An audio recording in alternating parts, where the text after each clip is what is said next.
Salut à tous, aujourd'hui je vous propose un format un peu plus court que le précédent. J'essaierai de faire comprendre en moins de 5 minutes un événement, un phénomène ou un personnage historique.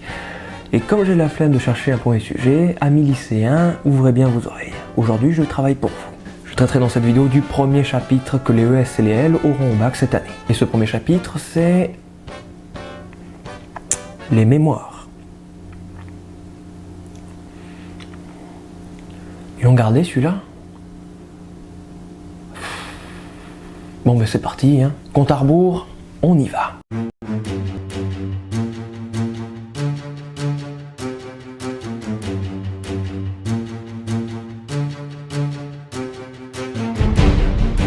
Sur ce sujet, les professeurs ont le choix entre traiter la Seconde Guerre mondiale et la guerre d'Algérie, qui est encore un conflit très controversé. Je vais donc choisir de traiter les mémoires de la Seconde Guerre mondiale. Et si je dis les mémoires, ce n'est pas pour rien, c'est bien parce qu'il y en a eu plusieurs. Elles ont été modifiées tout au long de l'après-guerre, que cela soit pour les mémoires du génocide, les mémoires de conflit, les mémoires de la résistance ou de la collaboration. À partir de 1945, la mémoire est centrée quasi uniquement sur la résistance. La collaboration est totalement ignorée, tout comme la grosse branlée qu'on s'est pris en 1940. Ça fait mal sur le CV. En comparaison, c'est comme si de Star Wars, on ne se souvenait uniquement de la rébellion et de l'Empire, mais qu'au milieu on ne se souvient pas de Dark Vador. C'est quand même embêtant. C'est ainsi que naquit le grand mythe résistentialiste de l'historien Henri Rousseau, qui est en grande partie dû à notre bon général de Gaulle. Vive la France. Mais ce mythe est créé afin de reconstruire l'unité de la nation française après un terrible conflit, et surtout de mettre fin à l'épuration, qui est une forme de répression envers les collaborateurs. Enfin, répression, femmes rasées, hommes tués, vous voyez le genre quoi. Comme exemple du mythe résistentialiste, on peut parler notamment du Parti communiste, qui s'est présenté comme le parti des 75 000 fusillés.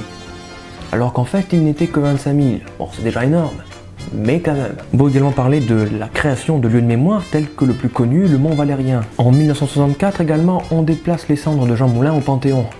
Et le discours cérémoniel d'André Malraux est resté dans les mémoires. Le problème, c'est que la mémoire de la résistance a snobé un peu toutes les autres. C'est le cas notamment, parmi ces oubliés, des prisonniers de guerre, des Lorrains et des Alsaciens qui ont été enrôlés de force dans la Wehrmacht, appelés les malgré nous, et surtout, des déportés.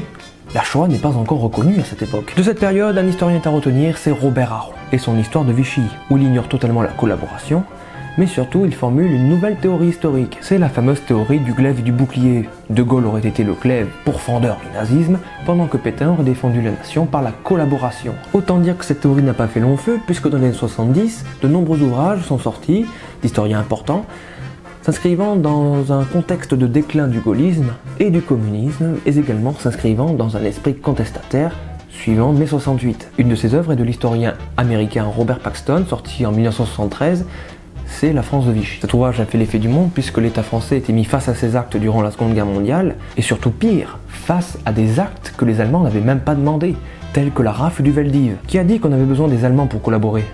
Pas Pétain en tout cas. On a donc appelé ce phénomène la révolution paxtonienne. On peut en citer d'autres comme le syndrome de Vichy d'Henri Rousseau, sorti en 87, qui étudie les mémoires de la guerre. En parallèle également, on a le développement de la mémoire de la Shoah, notamment avec le procès d'Eichmann en 61, qui était un officier du Troisième Reich chargé de l'Holocauste. C'est un beau salaud celui-là aussi. On a également l'action de Serge Klarsfeld et de sa femme Beate qui ont mis devant les tribunaux des officiers du Troisième Reich, tout comme des collaborateurs, tels que le plus connu Klaus Barbie en 87 ou Maurice Papon en 98. Lors de ces procès, des historiens témoignaient en tant qu'experts des années noires de la guerre. Au niveau culturel, des films sortent également, tels que Nuit et brouillard d'Alain Resnais, sorti en 55, censuré en 56, parce que les gardes du camp de prisonniers étaient français.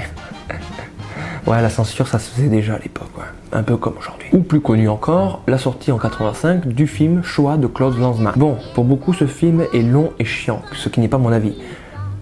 Mais si vous voulez voir un film long et chiant, allez voir Suicide Squad. Mais alors que le gouvernement n'a toujours pas reconnu son rôle dans la solution finale, des thèses négationnistes apparaissent. Le négationnisme, c'est le fait de nier la Shoah, et plus précisément les chambres à gaz. Le représentant le plus connu aujourd'hui est sans doute Robert Faurisson.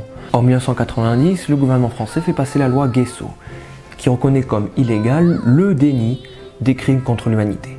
C'est une des premières lois mémorielles. Finalement, l'État français ne reconnaîtra son rôle dans la solution finale qu'en 1995, le 16 juillet, lors d'un discours de Jacques Chirac, où il rendra également hommage aux justes, les sauveurs de juifs. Il y a ensuite des actions plus ou moins anecdotiques, comme la journée de Guy Môquet,